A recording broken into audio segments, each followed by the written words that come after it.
This is like a perpetual energy battery. And where do you get the hydrogen from? The hydrogen, that's it. Hydrogen is sourced from any hydrocarbon material. So you can get it from natural gas. You can get it from any petroleum or oil-based product material. I read about a zoo that was said to be powered by elephant manure. But it turned out the elephants didn't even produce enough manure to heat the elephant barn. That we don't even really make enough, and we have elephant-wise, to even do that. We would need a lot more. More elephants. Yep, more elephants, more manure. Ethanol plants also seem to have a secret ingredient. This is the most productive farmland in the world, and we're not that far west of the biggest coal mines in the world as well. So bring the two together and have an ethanol plant. Great.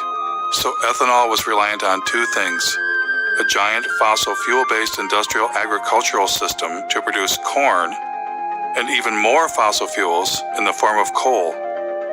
All of this in the attempt to replace fossil fuels?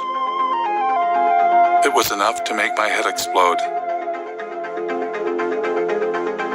I was getting the uneasy feeling that green energy was not going to save us. And I wasn't the only one. I've counted something like 25 different alternative energy options. So surely among all of those, there are enough sources of energy to keep us living basically the way we are in perpetuity. That's not the reality. You know, we're getting, in some cases, no energy from these potential options.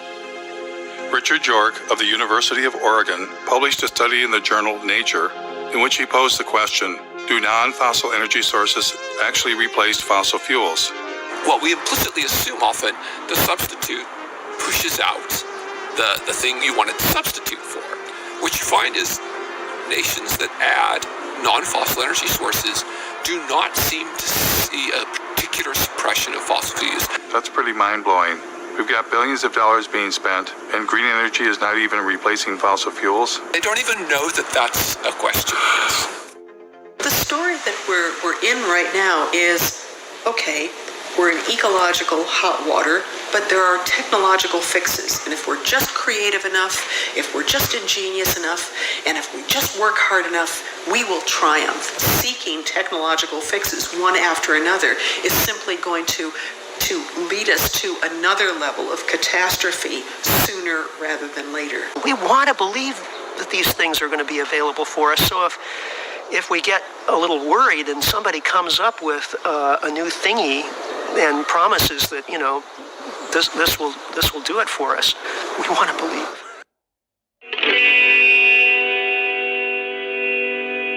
Because we're a little worried. Are we desperate to accept any idea that sounds alternative or green? Are we avoiding looking too closely because we don't want to know the answer?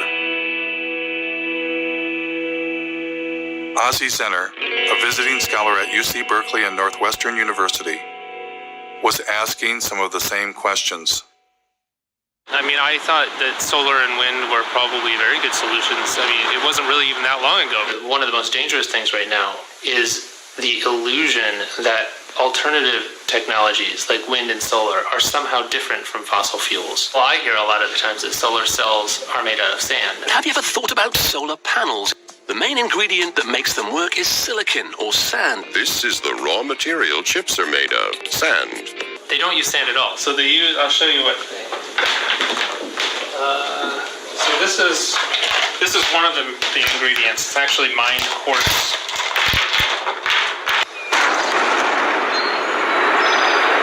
Spruce Pine, North Carolina, regarded as the finest source of high-purity quartz in the world for semiconductor, solar, and communication applications.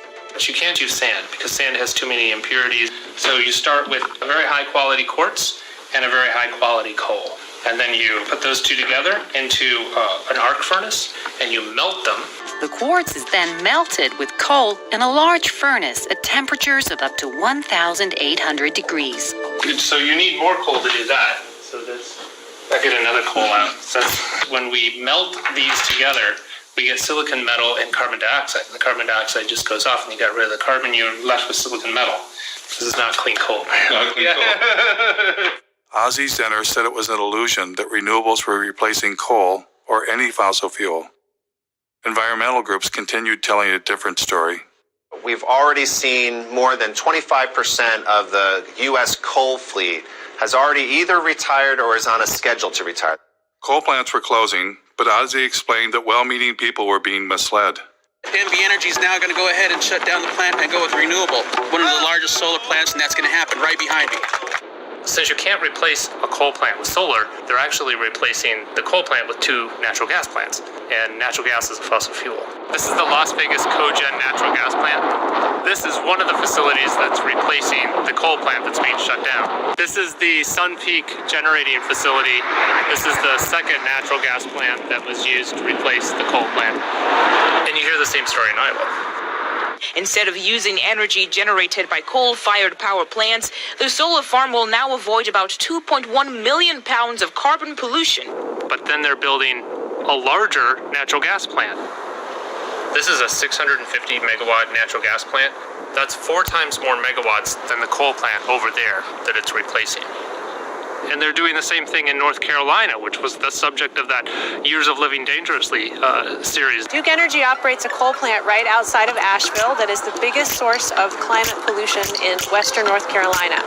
And we are working to retire that plant and replace it with clean energy. But what they don't tell you is that we're also building a larger natural gas facility. So we'll be retiring the 2-unit, 376 megawatt coal plant. We'll invest $750 million to build a state-of-the-art natural gas plant. When Michael Brune stands up and talks about clean energy, he's using solar cells and wind turbines. This is the new world, 100% clean energy. When Michael Bloomberg stands up and says cleaner energy, he's talking about natural gas. Create cleaner energy, solar, wind, and natural gas. In fact, the Sierra Club's Beyond Coal campaign actually coincides with one of the largest expansions of fossil fuel production that we've ever pulled off, most of that being natural gas. Ozzie's assertion that renewables were not replacing fossil fuels, if true, would upend all of our assumptions about green energy and what was going to save us. What would happen if I asked the same question to industry insiders? Like, where do solar panels come from? Well, you have to start with a mine. Or, what's stopping us from running the world on 100% solar and wind? Well, intermittency is one of the major challenges. Grid stability. The sun's everywhere except when it's not there. There's a lot of developers that were flocking to California wanting to connect their solar farms and wind farms. The utilities would turn to me and wind farms. The utilities would turn to me and my team to help them look at what the impact to their grid would be. When we add solar cells or wind turbines to a grid, do we get to shut off a coal plant? That's certainly the goal. The problem is, or the difference is that renewables are intermittent. All of a sudden, a cloud cover could come over and your solar generation could drastically decrease. And if you don't have something else there to meet whatever the load is at that moment, then you're going to have power outages. So we don't get to turn a fossil fuel power plant off when the sun is shining or the wind is blowing? Well, it's not that easy. We need to be able to back up that power to keep the system steady all the time so it doesn't collapse. Most likely that's through fast-acting gas plants, but also what we call the baseload plants, either nuclear or coal, that are on all the time, but that maybe can be dialed down during the day and dialed up when demand starts rising. Does it affect the efficiency to turn fossil fuel power plants on and off? Oh yeah, they don't like to be dialed up and down. It does make, that's wear and tear for them. Turning them on, turning it off, there's energy used and lost at any time. Kind of like when you turn your car on off, you use a little extra gas to get it turned on. I do still think you have to maintain a base load of some kinds. What's the solution then? You need energy storage. Without storage, you can't count on it. If you can store the energy that's created off of things that are intermittent, like solar and wind, you can store that, then you're reducing your need for a baseload. But would adding storage like batteries increase the carbon footprint? Yeah, absolutely. In a big way, actually. And as more energy storage gets on the grid, it has a mass scale implication. When I looked up how much battery storage there is, it was less than 0.1% of what's needed. In a couple of years, they begin to degrade and need to be replaced a few years later. I learned that the solar panels don't last forever either. Some solar panels are built to last only 10 years, so that it's not as if you get this just magic free energy, right? I don't know that it's the solution, and here I am helping to sell the materials that would go into photovoltaics. And so to overcome profound limitations of solar and wind, rarely discussed in the media, a new generation of technology was rising in the California desert. What is this? What we're using is a field of mirrors to focus sunlight onto a tower. The power plant itself, at 377 megawatts, will be the largest of its kind in the world. This will become the biggest solar plant in the world. There's some people that look out in the desert and they see miles and miles of emptiness. I see miles and miles of a gold mine. But this next generation had a fossil fuel secret too. This solar facility burns natural gas pretty much every morning in order to get it started up. How long do they have to burn it for? Hours usually. This is the incoming natural gas for the facility. This plant would work about as well without natural gas as I would without coffee in the morning. Or maybe how you would be without food. Without food, yeah. They have to file for acid rain permits for nitrous oxide emissions. They have to apply for carbon offset permits because they're producing carbon dioxide here, so they have to offset that. The whole thing is built using fossil fuel infrastructure, from the concrete to the steel to the mirrors to the backing on the mirrors. The sun is renewable, but the solar arrays are not. Oh, come on. There's got to be something renewable. So, glass is renewable. Glass is not renewable. Iron's renewable. Aluminum, that's renewable. I recycle my soda cans. I know it's renewable. Yeah, the problem with all of these materials is that it takes an incredible amount of energy to mine and process all of the materials that go into building something like this. You use more fossil fuels to do this than you're getting benefit from it. You would have been better off just burning the fossil fuels in the first place instead of playing pretend. That green energy has nothing to do with fossil fuels is apparently a story only meant for you and me. Here is Robert F. Kennedy Jr. speaking to oil and gas company insiders. It's a combination solar gas plant. It's a turbine that we just take from a gas plant, suspended from a big scaffolding, a tower, and surrounded by giant mirrors in the desert. The plants that we're building, the wind plants and the solar plants, are gas plants. What kind of game is being played here? Well, we're basically just being fed a lie. For instance, you'll hear about Germany running on wind and solar. 35% right now. 50% of their power. There were days this past summer when the Germans were generating 80% of their power from the sun. But Germany is still Europe's largest consumer of coal.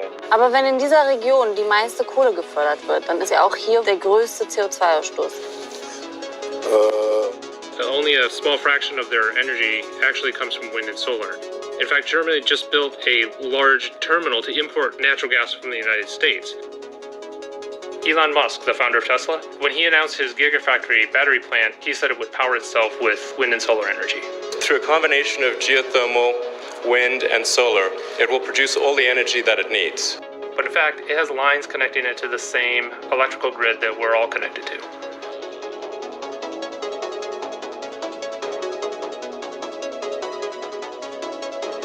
Electric cars, wind turbines, and solar panels use rare earth metals. And in fact, the rare earth mine is right up the street from here. In mining these deep deposits, about 90% of what they pull up out of the ground contains uranium, thorium, and low level of other radionuclides. Radioactive waste that has to be disposed of somehow.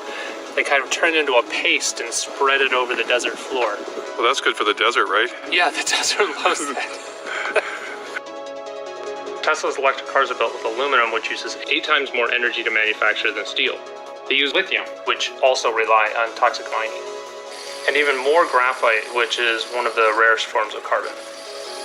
In fact, the investors wanted to open several new graphite mines after Tesla announced the Gigafactory.